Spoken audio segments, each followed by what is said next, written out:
Hey, this your girl Ashley, and it's time for a story time. This will be a story about one of the worst times of my life. So sit back and relax, and let me tell you about this story of one of the worst days of my life. So it started off as a typical day. I was in the third grade, and I woke up, but we didn't start off really that typical. I woke up and I don't know. I felt like weak in the knees and I couldn't like really get up. So instead to like brush my teeth, I like sat on a stool or whatever to brush my teeth. And it was so odd because I went downstairs and I had my mom dress me as a third grader. She had to dress me and do my hair. And my mom was like one of the moms. If you wasn't that sick, you know, you're going to school. And it seemed like you know how you just so tired and you're just so exhausted, but you can still get up type of thing. So it was like one of them, and I think I don't know how I was going down the stairs, but probably not normal. So I went to school, and I had my head down because I was a helper for my second grade teacher. And so I was trying to put my head down because I didn't want to get caught on because I really didn't feel that good. So, yeah, everything happens for a reason. I'm telling you the truth. Everything really does. So, as soon as she came in, I put my head down. But I promise you, somehow, some way, she still didn't move past me. So, my head had popped up, and she was like, "Oh, yeah, hey, Ashley, come on back." I said, "Dog, I'm such a people pleaser." I'm like, "Okay." I didn't have the courage to say, "Well, no, I don't feel good." I just said, "Okay, cool, sure."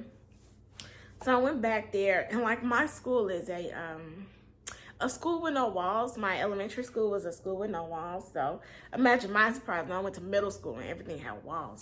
But anyway, so yeah, I had a classroom that had like no walls. So I went to the back. It's important to yeah, but yeah. So I went to the back of there because she was all in the back of the school. And so she had me like, you know, those time multiplications and like divisions. Yeah, so she had me place those on everybody's seat. But the way I was feeling, I was too weak to actually like stand up and just put it on people's table. So what I was doing was sitting, but I was scooting from chair to chair, putting them on people's tables. So my teacher looked and she was like, "Nah, something's not right." So she took me to my current teacher, like in the third grade, and they started to call my mom. And I just remember seeing my second grade teacher and my third grade teacher together, and I was at my desk, which was like by the entrance. I wouldn't say the entrance of the classroom, but like the entrance and the exit of my class. And next thing I know, I passed out in the back of my class. Like, I mean, I've never like passed out before, but like I legit just went like boom.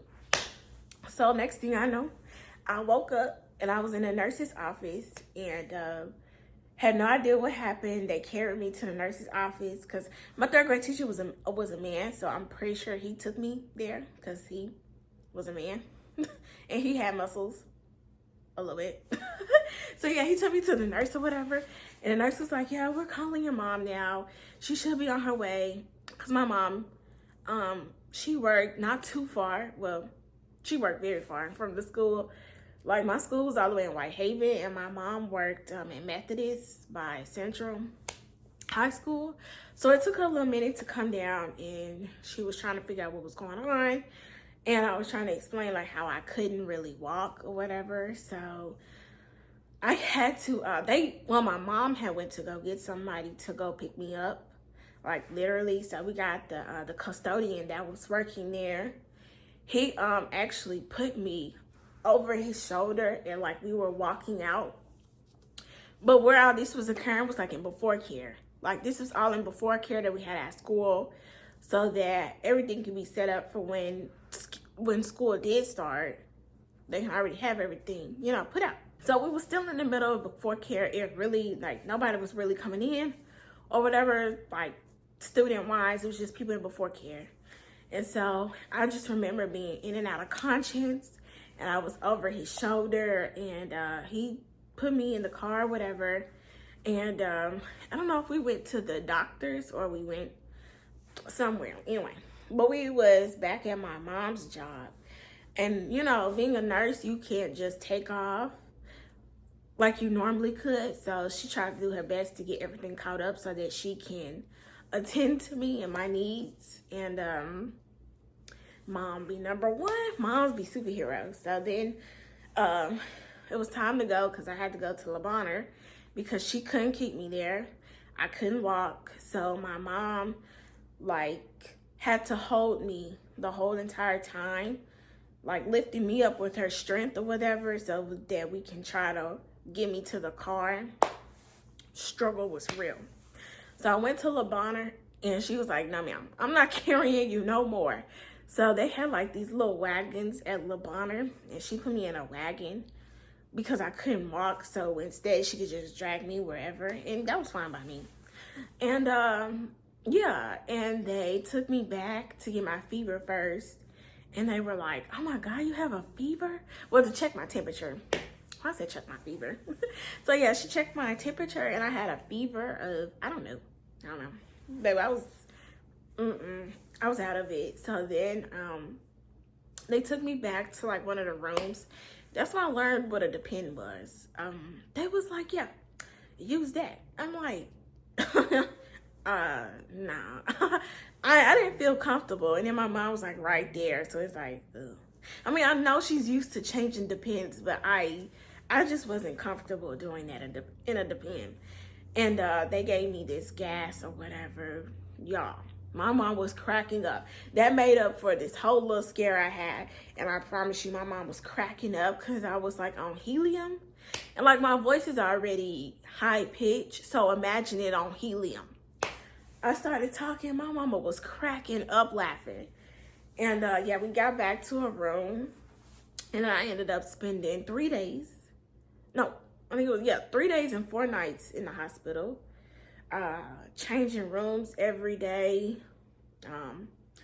People being there. But that was one of the worst times of my life. It was scary because I still don't understand what the diagnosis is for that. I've had it a couple of more times after that, but it was never nearly as bad as when I was in the 3rd grade. And they still don't know what it is. I still don't know what it is. I just know it's not asthma. I just know it's not asthma. I know that for sure, but it was something, and I think it's triggered by exercising a lot or moving a lot. I get like shortness of breath, and I get weak and I can't really walk. So yeah, it was a very scary experience, and I don't like hospitals and doctors. I don't like any of that. So it was a crazy process to go through, and yeah, it was yeah. Then plus staying in the hospital for a couple of days, we'd rather be at home. Definitely sucked. So yeah, it was like one of the worst times of my life, but I mean, I still wouldn't take back. No matter what happened, like, you know, it's still so interesting on how did this even occur. But yeah, one of the worst days of my life.